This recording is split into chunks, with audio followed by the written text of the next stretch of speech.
Michael Doohan behind the wheel, a Mercedes ambassador and a guy that's done this a couple of times as well. Well, I had a quick chat to Daryl Beattie, who apparently knows Michael Doohan reasonably well, and he told me that he would be fanging it around the track. That's a technical motorsport term.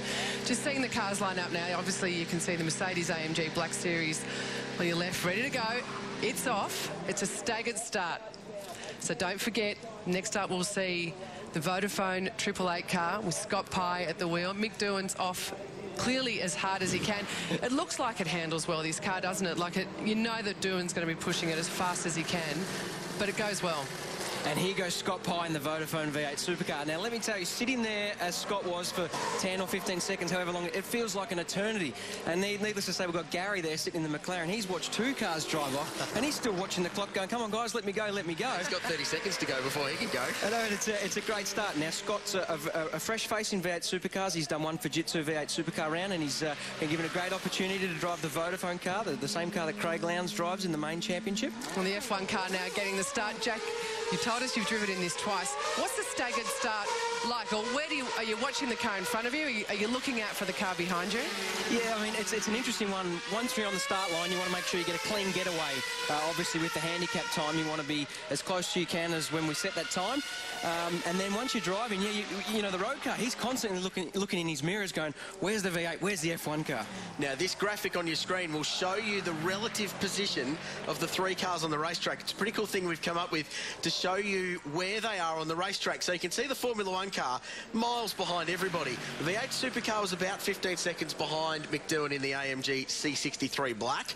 So it's closer, but the idea is that all three lines will meet up right at the very end when they get to the checkered flag in about half a minute's time. It's impressive, isn't it? Richard, just looking at this, early days, obviously, who's your call? Who's going to win this one? I think the handicappers will have had a look at last night. Now, the top three cars, well, the three cars yesterday were covered by about a second and a half. So maybe a slight adjustment. I'm liking the Formula One car here. We should talk about Garry Paffett. He might not be a well-known name in Australia, but motorsport fans know who he is. He's won the German Touring Car Championship, the DTM. He was a works Mercedes driver for that. But he's been a test driver for McLaren for 5 or 6 years now. So he's integrated into the team. He knows the cars, and he's driving a car that won 6 Grands Prix last year, the hands of Lewis Hamilton and Jenson Button. Here's Mick Doohan. Look at him hanging the backside out there. Scott Pye is catching him. And where's Garry? Here he is. It's going to be very close. I think Mick's going to get another one here. 2 from 2 for Mick Doohan. Mick Doohan takes it just. I think you're just in front of Scott Pye in the Formula One car, and you can just see as they zip past us, then the F1 car just had so much speed up, didn't it? It was almost Mick can slow his car down the quickest out of all of them. The thing that gets me is the relative speed at the end of the lap. When they all go off, they're all apart, you don't really get to see it. When they come onto the start-finish straight, and Mick Doohan's crossing the line, and the Formula One car's not even out of the final corner yet, and it catches it by the time they get to the flag, that's amazing. The other great thing, sorry, Jack, the other great thing is the sound. When you hear an F1 car and a V8 car in the same spot, the sound goes through you, doesn't it? Absolutely, and I tell you, sitting in that V8 Supercar, you're looking in the rear vision mirror. Garry in the F1 looks like a little marble on the track. It's tiny, and you can almost hear it fly past you before you've even seen it.